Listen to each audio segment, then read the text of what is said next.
കഴിഞ്ഞ ദിവസം നമ്മൾ വൈക്കത്തഷ്ടമിയുടെ വീഡിയോസൊക്കെ ഇട്ടില്ലായിരുന്നോ? അതിൻ്റെ ബാക്കിയാണ്. ഞങ്ങൾ ഫുഡൊക്കെ കഴിച്ച് നേരെ പുറത്തേക്ക് ഇറങ്ങി, നമ്മുടെ മെയിനായിട്ടുള്ള സ്ഥലത്തേക്ക് ഇറങ്ങി കുറേ സാധനങ്ങളൊക്കെ വാങ്ങണ്ടേ. പിന്നെ ഞങ്ങളൊന്ന് പാർക്കിലൊക്കെ കുറച്ച് നേരം പോയിരുന്നേ. അങ്ങനെ കുറച്ച് നേരം പാർക്കിലൊക്കെ ഇരുന്നുള്ളൂ. അതിൽ ഞങ്ങൾ നേരെ കുറച്ച് നടക്കാനൊക്കെ ഇറങ്ങി. അപ്പോൾ ഇവിടെ ഇങ്ങനെ സംഭവങ്ങളൊക്കെ ഉണ്ടെന്ന് പറഞ്ഞു. അപ്പോൾ ഞങ്ങൾ എന്തായാലും പോയി കണ്ടിട്ട് വരാമല്ലോ എന്നൊക്കെ ഓർത്ത് ഞങ്ങൾ എല്ലാവരും കൂടി കയറി. അടിപൊളിയാട്ടോ, നല്ല രസമുണ്ട് കാണാൻ. ഇത് ഞാൻ എവിടെയോ കണ്ട പോലെ എനിക്ക് തോന്നി കണ്ടപ്പോൾ. പക്ഷേ പിന്നെ ഞാൻ വിചാരിച്ചു, ഞാൻ തൃശ്ശൂർ പഠിച്ചപ്പോൾ അവിടെ ഈ സംഭവം എന്തോ വന്നിട്ടുണ്ട്, അങ്ങനെ ഞാൻ കണ്ടിട്ടുണ്ടായി. പിന്നെ കണ്ടത് ഇപ്പോഴാണ്. ഈ റോബോട്ടിൻ്റെ സംഭവം അടിപൊളിയാട്ടോ. ഇത് കണ്ടോ, ഇത് നമ്മുടെ ബിഗ് ബോസിൽ വന്നിട്ടില്ലേ ഈ സംഭവം.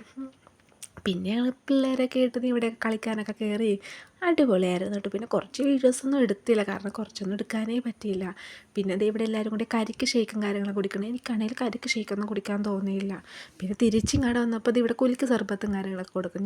ഞാനും അമ്മയും കൂടി ഒരു കുലുക്ക് സർബത്തൊക്കെ കുടിച്ച് ഒന്നും കൂടി ഞങ്ങൾ കറങ്ങാനൊക്കെ ഒന്ന് പോയി. അപ്പോൾ അതേ ചിറ്റയൊക്കെ ചിറ്റയ്ക്ക് ഇന്നിവിടെ താലമുണ്ട്. അപ്പോൾ ചിറ്റയൊക്കെ താലം എടുക്കാൻ വേണ്ടി വന്നേ. അതെല്ലാം കഴിഞ്ഞ് ഞങ്ങൾ നേരെ ബസ്സിൽ കയറി. അമ്മയാണെങ്കിൽ വീഡിയോ എടുക്കല്ലേടീ എന്നിങ്ങനെ പറയുക.